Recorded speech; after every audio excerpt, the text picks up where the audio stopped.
We're being gaslit by everybody, whether it's the Secretary of State, the state coordinator of election, some of our legislators, and then unintentionally, even the Heritage Action for America.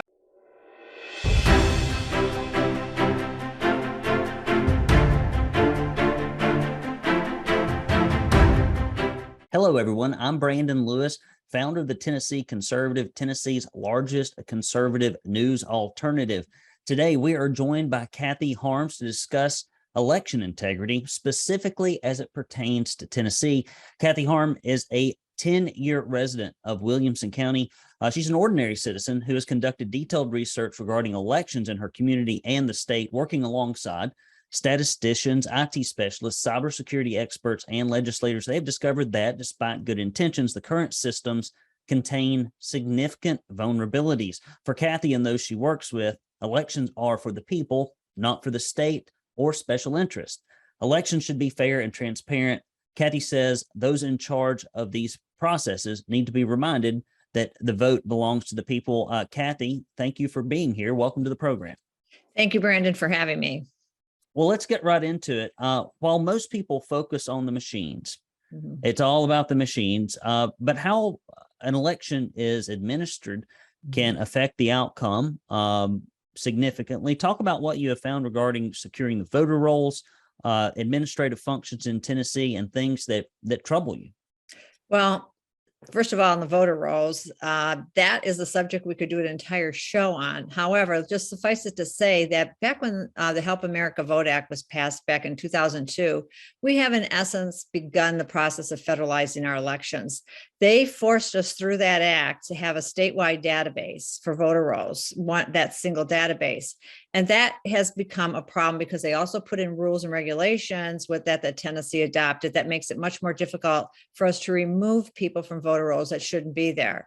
I'll give you a good for instance. When we redistricted across the state, we had hundreds, if not thousands, of registration cards that were returned for addresses. People didn't live there anymore. People had moved out of state because we have a very passive system in some ways of checking on that data.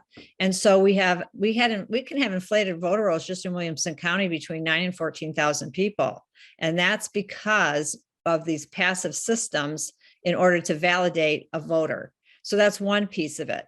Another piece, for instance, would be some of the legislation we tried to get passed last year. We put through a piece of legislation. Senator Joy Hensley was great. He sponsored it. And it was good news, bad news. What we were trying to do was get the jury system to notify the election commission when an illegal was called up for jury duty because it was happening in the state of Tennessee. And that's a sensitive subject now that Biden is handing out things like Social Security numbers at the border. So great, we kind of try to close that loophole, but in the process, another piece of the current Tennessee code was amended that changed the regulation where the state coordinator of election in the past, the word was shall do these things to ensure that they're not illegals, to may. And those slight changes in the legislation in words and terminology make a difference for the administration to close the loopholes in administering and to triggering problems with our voter rolls. So that's on the voter roll side of it. So we've got things that are going on with the administrative functions. Talk about issues related to transparency for the systems, the machines, access to public records, how election laws are triggered. For the most part, if you ever inquire as a citizen about any of these things, they act as if you're crazy. And they typically don't want to give information over, particularly if it causes a bureaucrat to, push away from their Angry Birds game for about 10 or 15 minutes to do something like collect data or send things to people. Talk about, transparency, getting access to public records. What have you and other Tennesseans ran into as it relates to this? Well, the more technology that we use in elections, and we're not anti-technology because we're going to get to a little bit about how we can use technology to our advantage. However, the more technology we use, we go to things called vote centers, for instance. In a vote center, you're going back to the voter rolls, they're on these e-poll books, which are connected to a network, right? And then who decides where these vote centers are? Our state constitution talks about precincts, but vote centers aren't precincts. So we had an election here in May. in Williamson County, a primary, and in August. In May, we had all 7 of our early vote centers were open for the entire early vote period. However, come August, only 2 were open for half of that time, which in our opinion disenfranchises the other 5 vote center areas where people could vote, because now you've limited it. You've made it confusing. When you vote in your precinct, you know where you live, you know where the things are in your precinct, you know where your school is, you know where your churches are. And when you start moving vote centers around in the name of convenience instead of accuracy, it makes it more difficult than administratively to ensure that everybody has equal access. You make it difficult to ensure that our voter rolls are clean, because when you take it out of a precinct, now you're in these big conglomerate areas where the people working there don't know the people coming in. So that's a problem. So that's 2 small areas of administrative issues that then go into technology. And then you add technology in other areas like the machines. In a word, are elections transparent? No. And why? Because we have black box technology in these machines, and people consistently want to gaslight us. Gaslighting, to your point of we are crazy if we're bringing these things up, and we're being gaslit by everybody, whether it's the Secretary of State, the state coordinator of election, some of our legislators, and then unintentionally even the Heritage Action for America, which does a great job in many, many areas, but they put out a scorecard that is currently being used to gaslight us to think that we are a state with no problems. Well, they didn't discuss the machines. Now let's go to the machines. The machines have black box, as I said, technology, which is proprietary, which means even if you could examine the machines, you can't get in them. So what are you really looking at? You're just looking at one aspect of the machine, like the pulse kind of analogy we used on the Heritage scorecard. You can't find out what's inside. And so what does it take? It takes very expert people in dealing with technology. And the records are mammoth and confusing. And most people don't even know, even if you wanted to check out your election, most people wouldn't even know what to ask for. For instance, a lot of people were asking for something called the cast vote record recently. I'm getting calls from all around the state with answers from election officials from their county election commissions that go the gamut from the machines don't produce them. We don't keep them. Now it's a federal law to keep some of these records, right? To the best one of all of them came and they said, the election commission said, well, they're in a machine, those records. Well, where's the machine? I mean, I got this as a dialogue. They're in Nebraska. The machine with the information is in Nebraska. Yes. Well, how am I going to get that? Well, it's going to cost you $3,000. I mean, that was the one that just topped them all, because people that even work in election commission offices are nice people, but for the most part, they don't know anything about technology, or at least very limited. They're not IT specialists. They don't know, they don't program the machines. The vendor is outsourced. We are outsourcing so much of our election process to a company that doesn't have a tie to Tennessee, doesn't have a stake in the outcome in Tennessee, and can make mistakes. And the most egregious mistake in Tennessee that a lot of people have heard about was the election in Williamson County in October of 2021, just a year ago, after the 2020 election. And it was 2 really diligent poll watchers that caught that there was a problem at the end of the day on election day. And they caught it on the tape, the tally tape, which is another piece of art, another artifact, let's put it that way. There's all these little pieces of artifact that have to surround these machines, because you have to check them. You got to check if they're seals, which are broken often. They're not even on the ballot bins. They're not on the memory cards. So the chain of custody and security of these machines can be up for grabs. And when we had the problem last October, everything was whisked away. Although we had people, because of these great poll watchers, that found it, we knew right away within 24 hours that there was a problem, and we knew what the problem was. And instead of listening to us, we did a hand count. And that means everything's okay, right? Well, not so fast. We knew there was a problem, and it was validated by the Secretary of State. How many months later? 4. Sounds like 2020 all over again, right? Are you going to invalidate an election from 4 months ago? We found out it wasn't just the tabulator or scanner that had the problem. It also affected what we have here in Williamson County. It's called the ballot marking device, where somebody goes to vote, they punch in their selections, a piece of paper comes out with those selections, and they walk it over to a tabulator. Well, the problem was being generated by the machine that actually produces the paper. So how do we know if the hand count is right? Well, that's a red flag, you would think. Does anybody in our government raise this red flag? No. But what did we find out? We found out, and this is the most egregious thing to me, our government is not what's looking out for us. They're not the ones communicating to us when there's a problem. The issue with that was J. Alex Halderman, who has done this for decades. He's done testing on machines, is involved in a lawsuit in Georgia. And this isn't the only declaration that came out. He said in no uncertain terms that these ballot marking devices cannot be trusted because it can actually change the voter's intent on the paper. It's bad enough that the tabulator is not reading what you're looking at. It's reading a QR code or a barcode, but the actual names can be changed. And most voters, he did a study, do not check their ballot. He even did a clinical study, and only 14% of the people who he was studying through the University of Georgia could find those mistakes. Well, his thing came out, I'd say in February, just about the time the Secretary of State wrapped up our problem here. Well, you would think, oh, gee whiz, they're going to raise the red flag. They're going to tell everybody. No, they just got rid of Dominion. What they didn't tell you, ES&S, which is another company that we have, was just pushed in their place. It doesn't fix the underlying vulnerability that the voter has a right to know that the vote they cast is actually the vote that's counted. And so the federal government even raised the alarm when they got the Halderman Declaration. They put it out there. They told everybody there's 16 states, guys, and Tennessee's one of them. You got these vulnerabilities, and the recommendation from Halderman is use hand-marked paper ballots.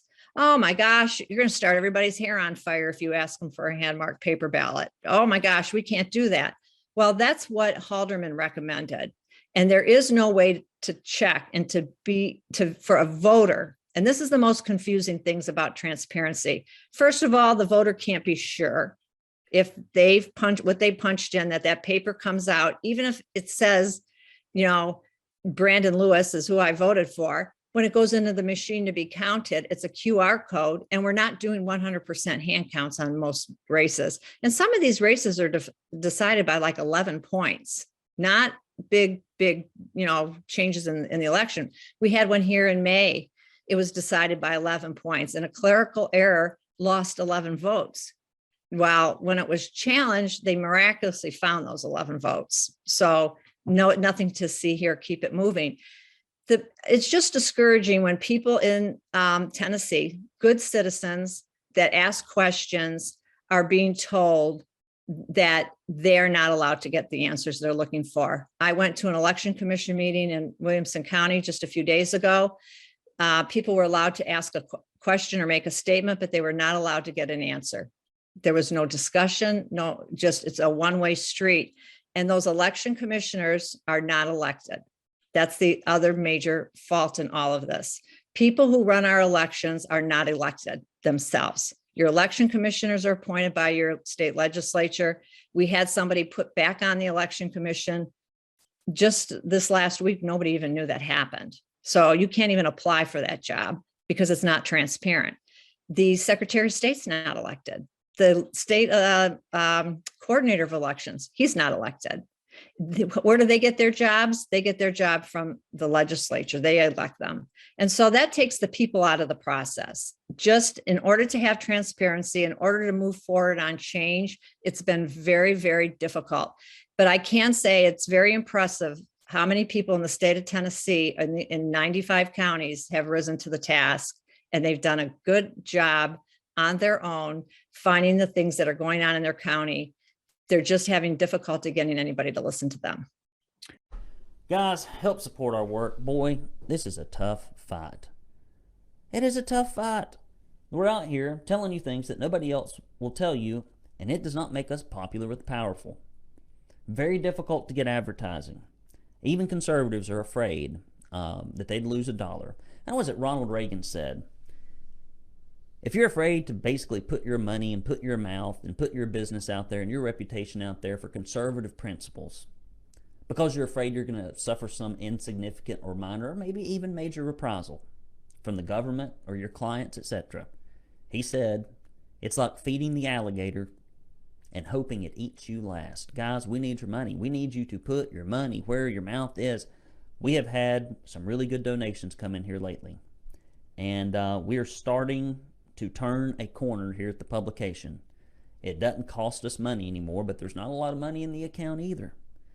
And there's so many things I'd love to do, but we can't because we lack the funding. As I've mentioned before, only about 4%. I think we're about up to 4%. I don't think we're quite over 4% of people that give. That means like 96% of people like freeload. I'm sorry. I'm just going to call a spade a spade. They freeload. You know, conservatives are supposed to be like, I don't freeload.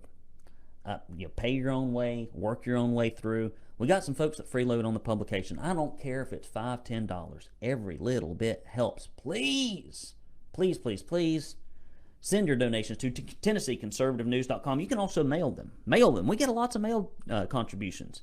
Not lots, but I mean, you know, a handful a week. Hey, it's a lot to me. The Tennessee Conservative, 1523 East 27th Street, Chattanooga, Tennessee, 37404. Or you can go to TennesseeConservativeNews.com/support, and when you do, we will send you this Don't California My Tennessee bumper sticker. We will send you this Proud Tennessee Conservative bumper sticker.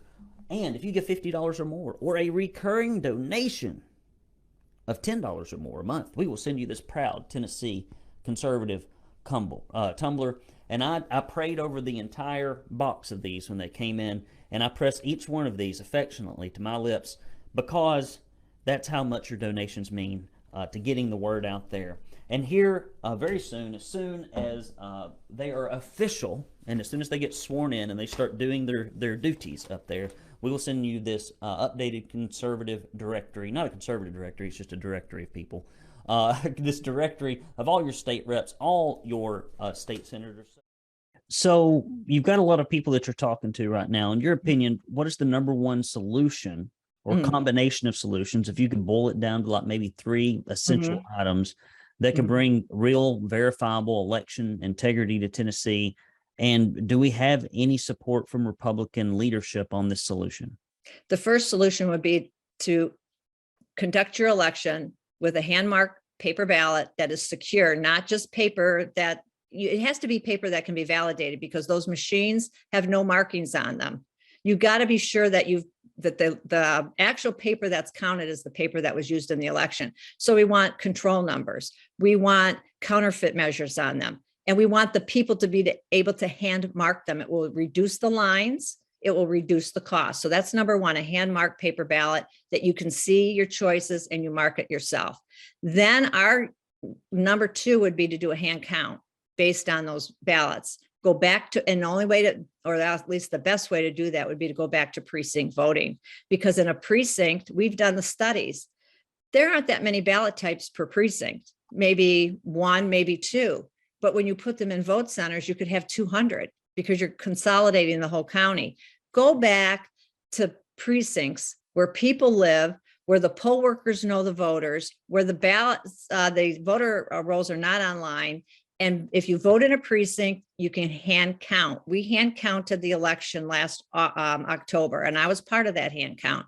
We started counting, I would say it was after 2:00. We were done with the 7,400 votes or ballots that were cast in about 4 hours. We were done. Now, you only have roughly 1,500 people, I think, in a precinct. So just consider how much quicker that could go. So those would be the 2 top things we would do. And then do a more aggressive work to secure our voter rolls would be number 3. Do we have support for those? We have a little support. There's a few key legislators, the go-tos, the really great conservative constitutionalists like Janice Bowling, Mark Pody, Todd Warner, just to name a few. There are others.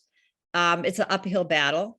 I did testify last year to get the hand-marked paper ballot, not as the only thing, but to at least have the Secretary of State presented as a possibility to the Election Commission. It failed. They wouldn't even put it as one of the choices. But what we have found is you can have a hand marked paper ballot in the state. It's not illegal. And there are counties that are going to try to move toward that. It's going to be the question of how to count them, because right now they're wanting us to use a tabulator. I could handle the tabulator if every single ballot image was uploaded as soon as the polls close. Then my controlled numbered ballot, which only I know, I can find, I can audit my vote, I can audit my precinct, and I can audit my county. And if I wanted to, I could audit the state. That's a people's audit. And that would be the best way. It's not unprecedented. Georgia just passed legislation last year where every single ballot image is public record. And we should be able to have that uploaded. People should be aware that they could see it. And then you have an audit automatically. So if it goes through the tabulator and something went wrong in the tabulation, we have the actual ballot images online, and those votes belong to the people, not the government. We should be able to see them. Those sound like fantastic ideas. And I've stayed away from election integrity issues a lot in our publication, not because I don't think it's important, but because, as you mentioned, it's so complicated. I often cannot tell when people are trying to make wine out of sour grapes after Trump's election, and when they have legitimate concerns, and it's a combination of both. I had a gentleman on here I don't know, it's been probably over a year ago, and my BS sensors were just on like just blowing up. The only person I've ever interviewed that I thought I probably shouldn't have done that, because I don't think it was accurate. And I don't think the gentleman was telling me the complete truth. I think he was wanting to play to an audience of folks that want to hear what they want to hear. And people have made a lot of money and notoriety out of that. But these recommendations, Kathy, that you've made today are very simple. They're very straightforward.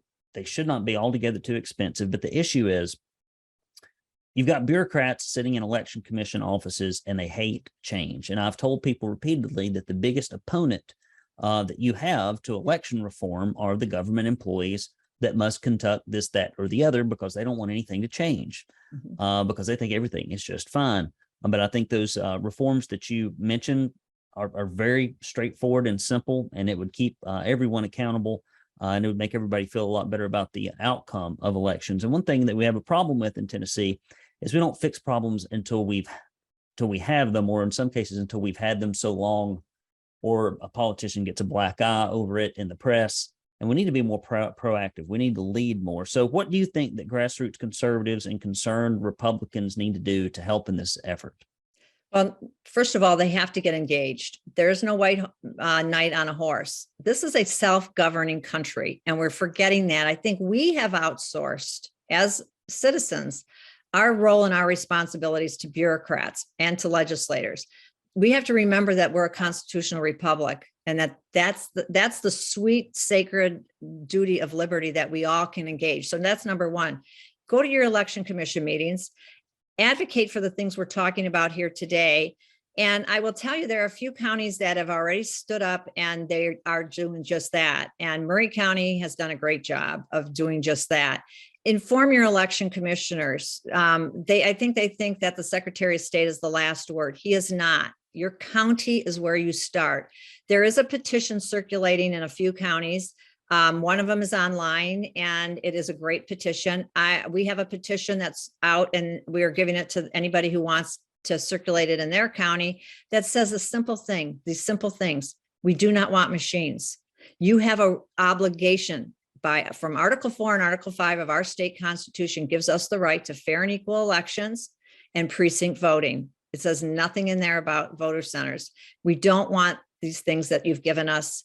Sign a petition. If it's presented to you, grab a petition if you don't already have it, and take it to your election commission, because there's only 5 people sitting in that office.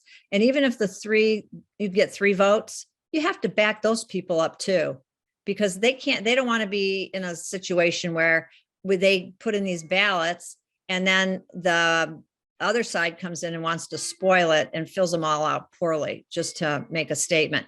Back it up. Let them know that this is what you want. You have a voice. You can make it heard.